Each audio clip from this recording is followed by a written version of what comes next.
video na to, ihanda ang tiyan kasi malulunod ulit kayo sa sarap ng panibagong episode ng Sambo Eats. Masarap yung pagkakaprito ng wings nila, and I could say this is one of the best chicken wings na natikman ko dito sa Metro Zamboanga. May natagpuan kaming kainan na nag-o-offer ng iba't ibang masasarap at affordable na pagkain na tiyak na magugustuhan ninyo. Kaya samahan nyo kami at tikman natin ang iba't ibang pagkain ng D-Port Food Hub.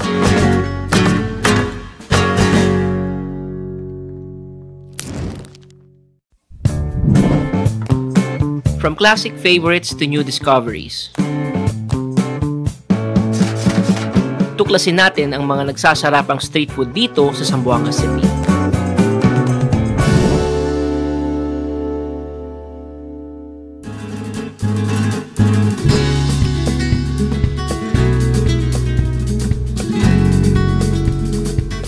Kung kayo ay naghahanap ng makakainan na may masarap at affordable na mga pagkain,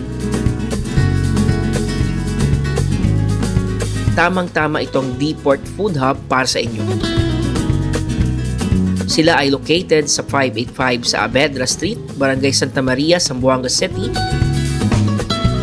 malapit sa Santa Maria Public Cemetery. Hello everyone and welcome sa panibagong episode ng Sambo Eats. And today, nandito tayo sa Barangay Santa Maria at binisita natin ang D-Port Food Hub para tikman ang nagsasarapang pagkain nila at magmerienda at the same time. So before natin simulan ng episode, kung di ka pa nakasubscribe sa aming YouTube channel, maaaring pakisubscribe na po. Malaking tulong po yun sa pagpapatuloy ng aming channel. And kung di ka pa nakafollow sa aming Facebook account, maaaring pakifollow po kami at Sambo Eats sa Facebook. So tara, samahan nyo kami at simulan natin ang video na to. Marami silang pagpipili ang mga pagkain at karamihan ay maituturing na nating comfort food. Tulad ng lomi, pansit at madami pang iba.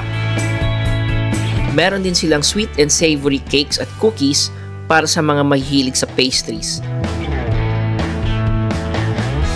Sila rin ay nag-o-offer ng kanilang serbisyo if kayo ay naghahanap ng affordable at quality catering services dito sa lungsod ng Zamboanga.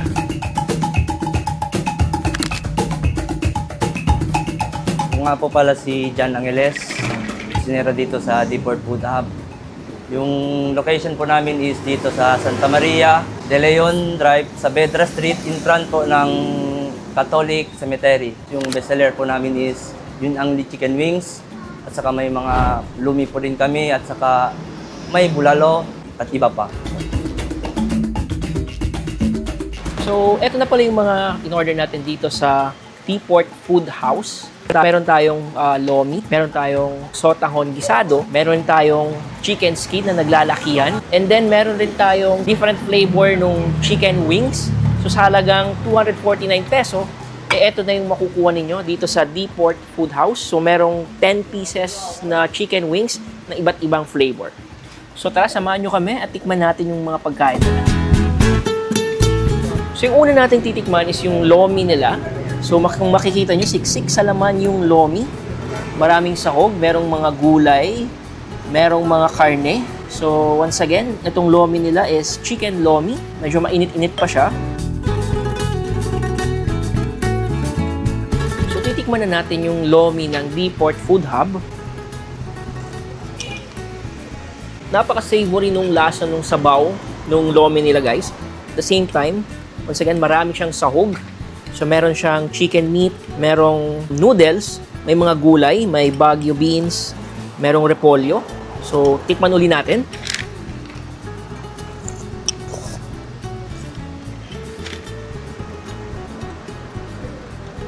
Tamang-tama yung lasa ng lomi nila, guys. Hindi siya masyadong maalat. Maraming sahog. Lasang-lasa mo yung mga gulay na nilagay nila sa lomi. At the same time, maraming meat na nilagay. So, once again, yung nilagay nila is chicken meat. So, sa mga kaibigan natin na hindi kumakain ng pork, pwedeng-pwede sa inyo itong lomi ng D-Port Food Hub. So, ang next naman natin titikman, guys, is yung sotanghon pansit gisado. Katulad lang din ng lomi, siksik siya sa laman, maraming gulay na nilagay. So, kuha lang tayo ng pansit. So, titikman na natin ngayon yung sotanghon or pansit sotanghon gisado. So, kuha tayo.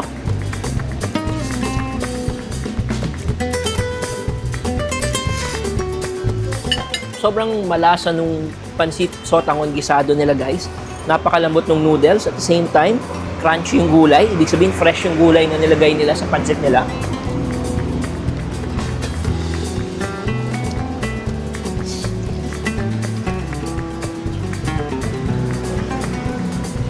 Katulad lang din ng lomi, malasang malasa yung pansit.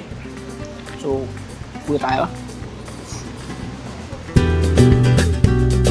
So, after natin tikman yung lomi at pansit sotanghon gisado, and this time, titikman naman natin yung chicken skin.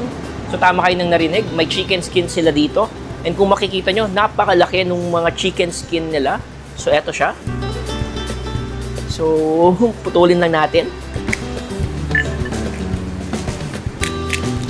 Kung maririnig nyo guys, napaka-crunchy ng chicken skin nila. So, pinutol na lang natin. Then, meron din palang suka na binigay as sausawan ng chicken skin. So, dip natin sa suka. Then, first bite ng chicken skin.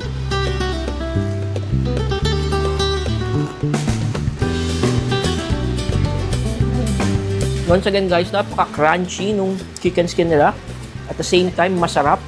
Hindi lang siya yung ordinaryong chicken skin na frinay or pinirito, kundi makita nyo, kitang-kita yung marinade na nilagay sa chicken skin. So this time, kanina nung tinikman natin yung chicken skin with the vinegar, this time, titikman naman natin siya ng purely chicken skin lang. Hindi natin siya i-dip sa suka.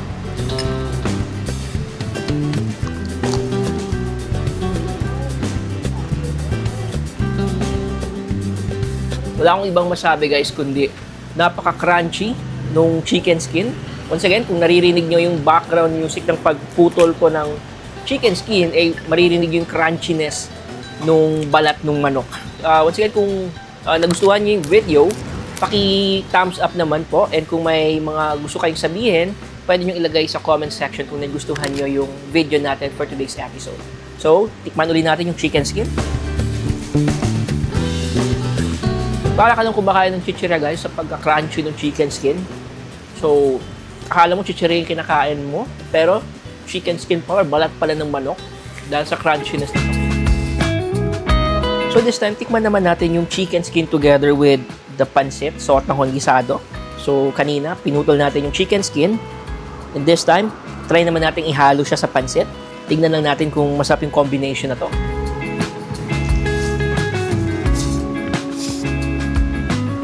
Masarap guys. Masarap yung combination ng chicken skin, crunchiness ng chicken skin, and then yung pagiging malasa ng pansit. So, masarap na combination siya. So, they complement each other sa bibig pag kinakain mo na siya. So, ang last naman nating titikman guys is yung wings ng D-Port Food Hub. So, nag-offer sila ng Only Chicken Wings. So, sa halagang 399 peso, matitikman mo na or mag-a-unli ka na sa mga fried wings nila and matitikman mo ng iba't ibang flavor ng Only Wings, once again, ng D-Port Food Hub. So, ang binigay sa atin, guys, is yung 249 worth ng chicken wings. So, 10 pieces ng chicken wings siya. Kung makikita nyo, iba't ibang flavor na yung matitikman ninyo. Kung ayaw yung mag-Only chicken wings, you can choose the option to go and taste the 10 pieces chicken wings. And once again, iba't ibang flavor na to. So, ang unang titikman ko is yung maanghang na flavor nila, yung sriracha flavor. So, eto siya guys. So, first bite ng chicken wings.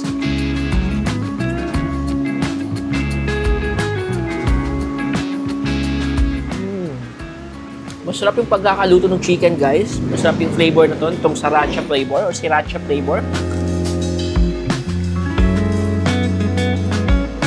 So, tikman naman natin yung second flavor ng wings nila. So, once again, yung first na titikman natin is yung sriracha flavor. So, yung second one naman is yung parmesan. Yung parmesan cheese flavor ng wings.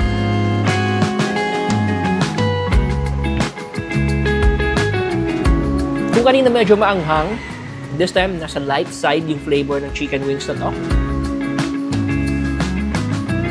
And once again, masarap yung pagkakaprito ng wings nila. And I could say this is one of the best chicken wings na natikman ko dito sa Metro Zamboanga. So marami na tayong chicken wings na natikman.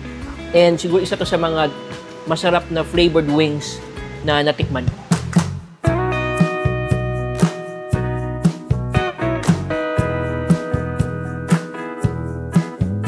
Pwede nyo silang kontakin sa kanilang contact number or pwede nyo rin silang i-message sa kanilang Facebook page para sa mga karagdagang impormasyon. So, nandito tayo sa last part ng ating video, guys. So, before we end our episode for today, we would like to thank Depot Food Hub for accommodating us, sa mga mababait na staff ng restaurant na to. So, kung malapit kayo sa Santa Maria, pwede nyo silang bisitahin. At kung crave kayo ng lomi, ng chicken wings, tamang-tama tong restaurant na to. So, once again, guys, pag malapit kayo sa area, pwede nyo silang bisitahin and pwede nyo tikman ng nagsasarapang pagkain nila. And kung nagustuhan nyo itong video, once again, paki-like and paki-comment.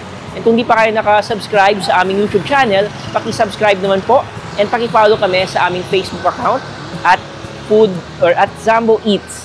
Thank you for supporting this channel and see you on our next video. That's yummy.